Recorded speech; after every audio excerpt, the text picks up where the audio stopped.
fun, and that, of course, includes some creepy critters. Joining us from Scoville Zoo, Ken Fry, and a rather large spider that he keeps moving closer and closer to Heather. I know. Notice that. I did. Yeah. Who is this? Yeah, this is Goldie, and she's a golden knee tarantula. And you can see the threads, the gold color that kind of goes down her knee. Yes, Yeah. yes. And she has multiple knees per leg, I've seen. Many legs. Not just one knee like us. There's looks like 3 or 4 per leg. It also looks like she segments, yeah. has buttocks. A thorax, yeah. It kind of that big. Well, big it's like booty area. hairless in that spot. And that's kind of one of the, I see. the See little butt cheeks? mechanisms. It's probably a wax of some sort. So if she felt threatened or like a predator was coming up and getting too close to her, she would actually take her back legs and start brushing the hairs off the abdomen towards the nasal cavities and the eyes of whatever is getting too close to her. Ooh. Why? What's wrong with her hairs? It's Are like they fiberglass. Yeah, it's just like Ooh. real itchy and it's very uncomfortable. So what could Heather do right now to make that happen? Just start clapping and not. touching and yeah. Nope.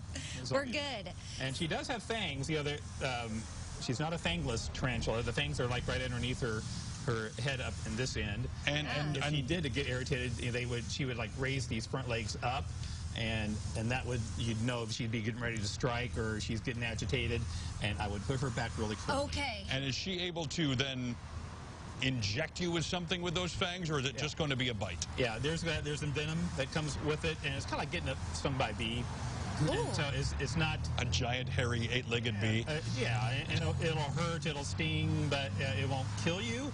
There are some other spiders out there with more potent venom, but Goldie here is not one of them. So obviously we don't have tarantulas in Illinois.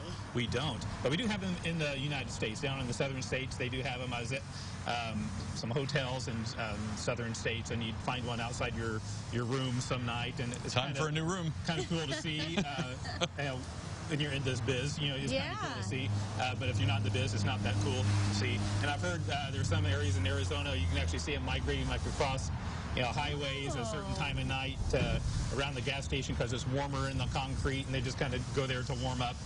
Yeah. Well, while we're talking about scary things, you've got some, I mean, maybe not scary, but spooky things happening at the zoo here soon. Yeah, we do have our Boo at the Zoo event, and it's the next 2 weekends, Thursday through Sunday. The Thursday and Fridays are 5:30 to 8. Saturdays and Sundays are 3 to 8. And then on Halloween itself, we're going to be 3 to 6 on that night itself. So it's a trick-or-treat event. You buy tickets, and we'll give you a strip of 10 tickets, and then you walk around the zoo, give strip 1 to table 1 and get a glow bracelet, and table 2 will have a caramel apple or fruit snacks. As long as caramel apples last from Dell's Caramel Apple Shop. Yum. Will any of the actual animals at the zoo be the ones handing out the stuff like a monkey or something? Yeah, that's a great idea. Isn't it? But not practical. I see, Maybe okay. work on that for next year. Next year, yeah. Yeah. Next year. Because Bring it up in the meeting in November so you can plan for next the October. zoo is closed right now, besides this fun event. So how did things kind of wrap up for you there at Scoville? Yeah, it was a good year. It wasn't a great year, but it was a good year. It was kind of get people back into the zoo and getting back in the habit of visiting places again. And we were probably 20% over of what we did last year, compared to our COVID summer. About 20% less of what we did in our 2019, Sure. Yeah. which was a really good year. So it's kind of hard to compare that year as well. So yeah, we're kind of moving in the right direction. And Boo at the Zoo is kind of one of those events that we really appreciate people coming out and participating in. It's kind of the last hurrah for us, and a good get us through the season to take care of the animals, take care of Goldie here over the winter. We've got just a few seconds left, but what about November Zoo Buddies? I saw something about that. Every month we have a Zoo Buddies class for kids 3 to 5 year old, and it's doves. That's coming up, and they can go to our website to find out more details.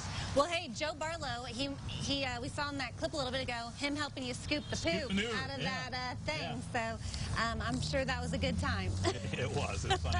It is windy out here. Heather's been nervous the entire time that the wind is going to blow Goldie right onto her sweater, and sadly that did not occur. I think it would have made for great television. Oh, my That's word. all. Hey, if you want more details on Boo at the Zoo, or maybe you want to get in on the Dovelies, Lovely doves.